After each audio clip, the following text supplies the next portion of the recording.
This segment is brought to you by Nissan Chevrolet in Kingsville. More than 2 weeks have passed since a trio of tornadoes ripped through the city of Kingsville and its surrounding areas, but the cleanup continues.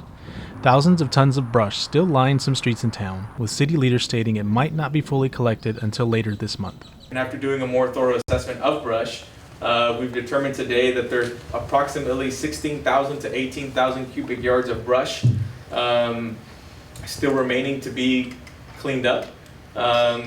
We estimate that if we continue our efforts in terms of city crews, the way that at the pace that we're going at it now, it would take us about a month to be able to pick up that amount of brush. City officials said bringing in an outside contractor could cost the city about $220,000 to collect the brush more quickly.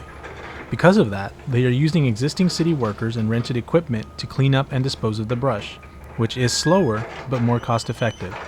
City Manager Jesus Garza had a specific reason for this move. We have about almost 4 months, well really like 3 3/4 of a month left in this fiscal year, and hurricane season just started as well. And so I think it's important for us to also keep in mind that we want to make sure that we at least have a little bit of money to help in case something happens again, and that we also don't put all of our financial eggs in this basket. Some residents said they were happy with the city's cleanup efforts thus far, which included a free storm debris collection day and regular brush pickups in various neighborhoods. The city also temporarily stored brush at the Ellie Ramey Golf Course because the landfill's roads were too muddy to access.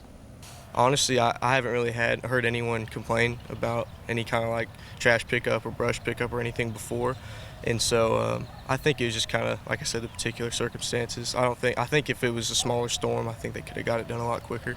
Another resident said he understood that the city was doing all it could to clean up the brush with the resources available. I certainly understand the fiscal constraints of the city. It would be nice if an exception could be made this time, just because there were so many trees that came down during the storm, and that it would be helpful. But I think pretty much everyone understands there's limitations to what can be done. While city and Clayburgh County officials continue to await word on whether the area will receive a federal disaster declaration, Garza said he is happy that the May 31st storms were not more serious. Some residences and vehicles were damaged, but no injuries were reported. So the fact that we're limiting our conversation to cleaning up brush is actually very positive. So I want to make sure that in the big scheme of things we keep that into account, because while a bunch of brush may not look nice, you know, it's obviously, we're lucky that all it is brush.